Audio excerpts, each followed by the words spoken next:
Hi friends! In this video I'm going to show you how to do a double crochet.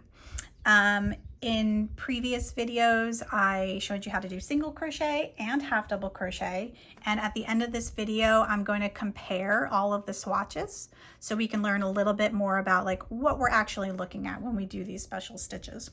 So let's do a double crochet stitch first. Please get a slip knot onto your hook. If you need a refresher, watch the video on how to do a slip knot. And we're going to chain 16. If you need a refresher, watch the video on how to do a chain. But otherwise, let's do chain 16 these. 1, 2, 3, 4, 5, 6, 7, 8, 9, 10, 11, 12, 13, 14, 15, 16. Pause the video if you need to catch up. And just like with a half double crochet, to start a double crochet, we're going to skip the first 2 chains and we're going to work into the 3rd chain from the hook. And a half double crochet starts with a yarn over. So yarn over, find your 3rd chain from the hook and insert your hook into the 3rd chain from the hook. So you have 3 loops on your hook. Here's where the double crochet differs from the half double crochet. You're going to yarn over and pull through 1. So you have 3 loops on your hook still. You're going to yarn over and just pull through 2. So you have 2 loops on your hook.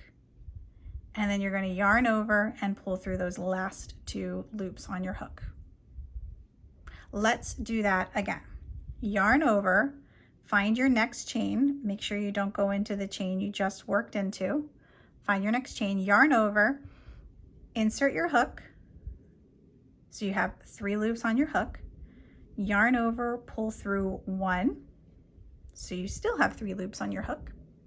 Yarn over, pull through 2. So you have 2 loops on your hook. Yarn over, pull through 2. Okay, let's just take a look at what we're doing here. So these 2 loops, these V's right there, those are the first 2 chains that we skipped. This is stitch 1. Let me take my hook out. This is stitch 1. This is stitch 2. That's going to come in handy when we get to the end and we need to recount our stitches and when we get to our next row. So let's keep going. Yarn over, insert into the next chain, yarn over, pull through 1, yarn over, pull through 2, yarn over, pull through 2. Yarn over, insert, pull through 1, yarn over, pull through 2, yarn over, pull through 2. So let's keep going together nice and steady down this row of chains. If you need to pause or start over the video, please do so. And when I'm doing a double crochet, what I like to say in my head is this: yarn over, pull through 1, pull through 2, pull through 2. Because the number of loops that you pull through is really important when you're doing the double crochet. That's what makes it so different from single and half double crochet. So yarn over, insert, pull through 1, pull through 2, pull through 2. Sometimes I might just go yarn over 1, yarn over 2, yarn over 2. Yarn over 1, yarn over 2, yarn over 2. Whatever works for you, right? So we're at our last chain. It's the chain right above our slip knot. So complete a double crochet just as you have been. Yarn over, pull through 1, yarn over 2, yarn over 2. Great. So here we have our second row, but our first row of double crochets. And these bars, we call them bars when we are referring to double crochet. These bars are tall. They're very tall. We can even just compare that to one row from the single crochets. I'm in shadow, hang on. One row from the double crochets is down here. It's almost half the size of a double crochet. Single crochet is almost half the size of a double crochet. And I feel like the stitches are really noticeable. Like counting rows in a double crochet is much easier than single and half double crochet. Okay, so we just did row 2, our first row of double crochets. To start row 3, you're going to chain 2, 1, 2, and turn your work clockwise. So from right to left, but like towards you. All right, just like with half double crochet, you're going to skip those chains and you're going to insert your hook into the space below the first stitch from the last row. Careful that you don't insert your hook into the space between the bars. See how there's like a big space between all of the bars? If you did that, it's going to look really cool, but it is a different kind of stitch. It's not a double crochet stitch. If you do it, you know, it's okay. It'll still look neat. But it is important that you practice a regular double crochet. So you're going to insert your hook into that space between, or sorry, under those 2 bars that make up your V from your last stitch. Is it in focus? Okay, there you go. But first, you've got to yarn over. So yarn over, hold down that yarn over with your pointer finger, insert into the first stitch, yarn over, pull through 1. So we have 3 loops on our hook. Yarn over, pull through 2, yarn over, pull through 2. All right, let's keep going. And you know what? I forgot to check that we had 14 stitches when we're done. So we'll do that at the end of this row. Yarn over, insert into the next stitch, yarn over, pull through 1, yarn over, pull through 2, yarn over, pull through 2. Yarn over, insert, yarn over, 1, yarn over, 2, yarn over, 2. Let me get some more yarn from my skein. There we go. Okay, get set back up. You can keep on trucking, don't have to wait for me. Yarn over 1, yarn over 2, yarn over 2, yarn over, insert, yarn over 1, yarn over 2, yarn over 2. I'm going to turn my voice off so that you can focus on this stitch. And if you want to watch me, I'm going to go nice and slow.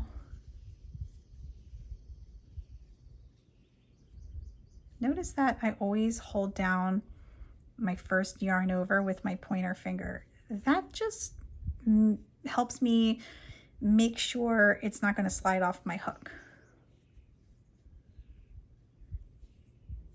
There are lots of funny things that we kind of pick up as we crochet for many years. So this is my second to last stitch. I've got 1 more to do. I can always double check. I should have 13 so far. Not done yet though. 1, 2, 3, 4, 5, 6, 7, 8, 9, 10, 11, 12, 13. Great, I need 1 more. And the last stitch of every row is always a little bit more twisted to the back. And then the space that you need to crochet into is a little bit harder to see. So if you need to just turn your work towards you so you can see that last stitch, that last V, please do so. Yarn over, insert into that stitch, make sure you only have the 2 bars that make up the V, whoops, on your hook. There we go. Yarn over, pull through 1, yarn over 2, yarn over 2. Great. So we have now 3 rows done, including our chain row. And you can clearly see the 2 rows that you've done so well, the 3 rows. So this is our foundation row of chains right below here. So there's kind of, they look like little waves, little twists. And then this is 2, and that's 3. Just these nice tall bars that are standing there. So to start row 4, you're just going to repeat row 3. So it starts with a chain 2 and then turn your work clockwise. I'm going to stop the video here and finish a swatch. And at the end of the video, we'll compare single crochet, half double crochet, and double crochet stitches. So if you've made it to the end of the video, after you're finished practicing your double crochet stitch, I'm going to compare the 3 stitches. So we've got single crochet, half double crochet, and double crochet swatches. And remember, a swatch is just a small sample of your stitch. So all of these swatches have 14 stitches across. And you can see that the single crochet is just the smallest. It's just like a tighter stitch, right? The half double crochet is longer. The double crochet is longer too, not any more longer than the half double crochet, but the single crochet is the smallest stitch. It's also the tightest stitch. And then in the middle is the half double crochet. It's the second largest, and the double crochet is the largest. So let's look closely at our double crochet stitch. Like I said earlier in the video, these bars just looks like a bunch of twisted and knotted up yarn. That is a stitch. That's a stitch. And then the height, so from the bottom to the top, that's a row. So half double crochet row counting is a lot easier. I only crocheted 6 rows. So we can check that. 1, 2, 3, 4, 5, and 6. To complete this swatch, which is the same height as the double crochet, I did 9 half double crochet rows and 14 single crochet rows. So 6, 9, 14. So clearly, to reach this height, I had to do less rows of double crochet because it's a taller stitch. It's also the laciest and the loosest, so it has lots of give in all directions. The holes, the spaces between your bars and your stitches are very large, lots of light coming through, a very lacy stitch as compared to the half double crochet, which still has a good amount of laciness, I should say, and then the single crochet, which, I mean, barely any light is coming through those stitches, those spaces. And I think that's it. That's all I need to say comparing those 3 stitches. If you need to re-watch any of these videos, how to do single crochet, half double crochet, double crochet, please do so. If you want to make swatches of them, so you could just keep them in your crochet bag so you can choose which stitches to do for each project. That's not a bad idea too. Hope you found this helpful.